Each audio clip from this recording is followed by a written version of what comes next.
ನಾನು ಆದರ್ಶ್ ಶೆಟ್ಟಿ ಅಂತ, ಶ್ರೀ ವನದುರ್ಗಾ ಪರಮೇಶ್ವರಿ ದೇವಸ್ಥಾನ, ಶ್ರೀ ನಂದಿಕೇಶ್ವರ ಚಿಕ್ಕು ಪರಿಹಾರ ದೇವಸ್ಥಾನ ಮಂಡಾಡಿ. ಇದರ ಪುನರ್ ಪ್ರತಿಷ್ಠೆ ಬ್ರಹ್ಮಕಲಶೋತ್ಸವ 24ರಿಂದ ನಡೀತಾ ಇದೆ. 25, 26, 27, 26 ಮತ್ತು 27 ನಮ್ಮ ಪಟ್ಲ ಅವರ ಯಕ್ಷಗಾನ ಮತ್ತು ರಾಘವೇಂದ್ರಾಚಾರ್ಯವರ ಜೊತೆ ಒಂದು ಯಕ್ಷಗಾನದ ಕಾರ್ಯಕ್ರಮ ಇದೆ. ಮತ್ತು 27ನೇ ತಾರೀಕು ನೈಟು ಗುರುಕಿರಣ್ ಅವರ ಸಂಗೀತ ಕಾರ್ಯಕ್ರಮ ಇದೆ. ಈ ಕಾರ್ಯಕ್ರಮಕ್ಕೆ ತಾವೆಲ್ಲರೂ ಬರಬೇಕಂತ ನನ್ನಿಂದ ಒಂದು ವಿನಂತಿ. ನಾವು ಯಾವಾಗಲೂ ಫೆಬ್ರವರಿ 11, 12ಕ್ಕೆ ಬರುವಾಗ ಯಾವಾಗಲೂ ಪ್ರತಿ ಸಲ ಬಂದಾಗ ನಾವು ಹೇಳುವುದು ದೇವಸ್ಥಾನ ಮಾಡ್ಕು ಅಂದ್ಕೊಂಡು ನಾವು ಬಾಂಬೆಗೆ ಹೋಗು. ಅವಾಗ ಯಾರು ಅದಕ್ಕೆ ಒಂದು ಸಪೋರ್ಟ್ ಇಲ್ಲ, ಬರ್ತಾ ಇಲ್ಲ. ಒಂದಿನ ನಾವು ಅನ್ಕೊಂತು ನಮ್ಮ ಹತ್ರ ಏನು ಬ್ಯಾಂಕ್ ಬ್ಯಾಲೆನ್ಸ್ ಇಲ್ಲ, 50,000 ರೂಪಾಯಿ ಇತ್ತು. ಅವಾಗ ಸ್ಟಾರ್ಟ್ ಮಾಡಿದ್ವು ನಾವು. ಅದು ತುಂಬಾ ಜನ ಅದಕ್ಕೆ ಕೈ ಜೋಡಿಸಿದ್ರು. ಆಮೇಲೆ ಮುಂಬೈ, ಧಾರವಾಡ, ಹುಬ್ಳಿ, ಬೆಂಗಳೂರು ಅಲ್ಲಿಂದ ತುಂಬಾ ಹಣಗಳು ಬಂತು. ಮತ್ತೆ ಇಲ್ಲಿಂದ ನಂಬುದವರು ತುಂಬಾ ಹಣಗಳು ಕೊಟ್ಟರು. ಇದೆಲ್ಲ ಬಂದು ಆಮೇಲೆ ನಾವು ಎಣಿಸಿದ್ಕಿಂತ ಜಾಸ್ತಿ ಇದಕ್ಕೆ ಜನಗಳು ಸಪೋರ್ಟ್ ಮಾಡಿದ್ರು. ಆಮೇಲೆ ನಮ್ಮೆಲ್ಲರೂ ನಮ್ಮ ಪಾತ್ರಿಗಳು ಉಮೇಶ್ ಶೆಟ್ರು, ನಮ್ಮ ಮಾಸ್ಟ್ರು ಜೈ ಮಾಸ್ಟ್ರು, ಮತ್ತೆ ನಮ್ಮ ಹರ್ಷಿತ್ ಅಂತ ನಮ್ಮ ಒಬ್ಬ ನನ್ನ ಕಸಿನ್ ಆತ್ಮೀಯ, ಅವನು ತುಂಬಾ 4 ತಿಂಗಳಲ್ಲಿ ಇದನ್ನ ಹಗಲು ರಾತ್ರಿ ದುಡಿದು ತುಂಬಾ ಅಂದ್ರೆ ನಮ್ಗೆ ಆಶ್ಚರ್ಯ, 4 ತಿಂಗಳಲ್ಲಿ ಈ ತರ ಆಯ್ತಾ ಅಂತ. ಅದು ಒಂದು ದೇವಿಯ ಇಚ್ಛೆ. ನನ್ನ ಅಮ್ಮನ ಮನೆ ಮಂಡಾಡಿ, ನಾನು ಇದ್ದಿರೋದು ಹಾಲಾಡಿ, ಅದಕ್ಕೋಸ್ಕರ ನಾನು ಹಾಲಾಡಿ ಅಂತ ಇಟ್ಟಿರೋದು. ಮತ್ತೆ ನಾನು ಮುಂಬೈಯಲ್ಲಿ ಹೋಟೆಲ್ ಉದ್ಯಮ ಮಾಡ್ತಾ ಇದ್ದೀನಿ. ನಮ್ದು ಒಂದು ಬ್ರ್ಯಾಂಡ್ ಇದೆ, Malvan Tadka sea food restaurant and bar.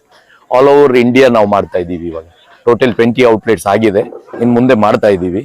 ಬಾಂಬೆಯವರು ನಮ್ಮ ಫ್ರೆಂಡ್ಸ್ಗಳಿಗೆಲ್ಲ ಹೇಳಿದಾಗ ತುಂಬಾ ಖುಷಿಯಿಂದಾಗಿ, ಯಾರು ಎಷ್ಟು ಅಂತ ಕೇಳಲಿಲ್ಲ, ಅವರಾಗಿ ಲಕ್ಷ ಕೊಟ್ಟು ನಮಗೆ ಹೆಲ್ಪ್ ಮಾಡಿದ್ದಾರೆ. ಆದ್ರೆ ಈ ಎಲ್ಲ ಒಂದು ನಾವು ಚಿಕ್ಕವರಿದ್ದಾಗ ಬರುವಾಗ ನೋಡುದು ನಾವು, ಇಲ್ಲಿ ಒಂದು ದೇವಸ್ಥಾನ, ದಾರಿ ಇಲ್ಲ, ಏನೋ ಒಂದು ನಾವು ಆವಾಗ್ಲೂ ನಮ್ಮ ಪರಿಸ್ಥಿತಿ ಸರಿ ಇದ್ದಿಲ್ಲ.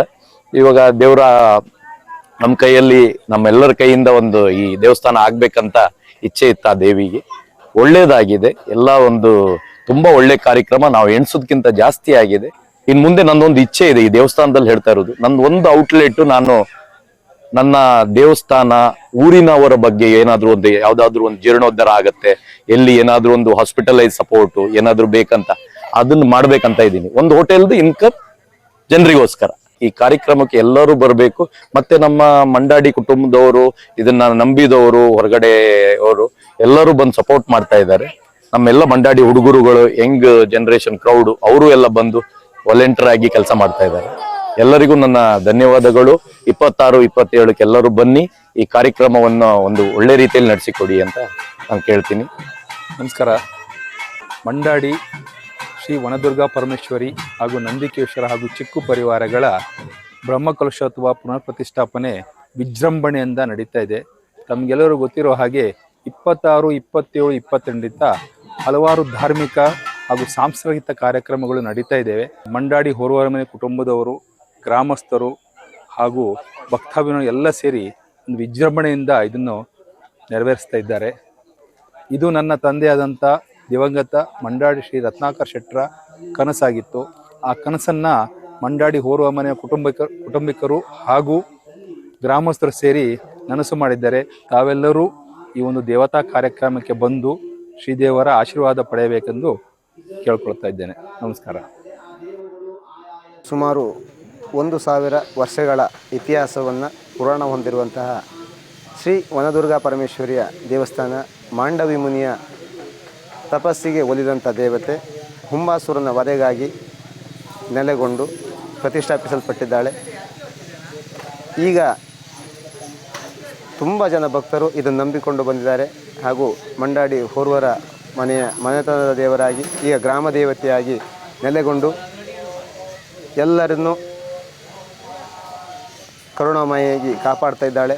ಇಂತಹ ದೇವಸ್ಥಾನವನ್ನು ಸುಮಾರು 4 ತಿಂಗಳಿನ ಹಿಂದೆ ನಾವು ಸಂಕಲ್ಪಿಸಿಕೊಂಡು ಜೀರ್ಣೋದ್ಧಾರಕ್ಕೆ ಕೈ ಹಾಕಿ, ಗ್ರಾಮಸ್ಥರು, ನಂಬಿದವರು, ಊರ ಪರವೂರ ಭಕ್ತರ ನೆರವಿನಿಂದ ದೇವಸ್ಥಾನ ತುಂಬ ಚೆನ್ನಾಗಿ ಇವತ್ತು ಪ್ರತಿಷ್ಠಾಪನೆಗೆ ತಯಾರಾಗಿ ನಿಂತಿದೆ. ಎಲ್ಲರೂ ಶ್ರೀ ದೇವಿಯ ಕೃಪೆಗೆ ಪಾತ್ರರಾಗಬೇಕು.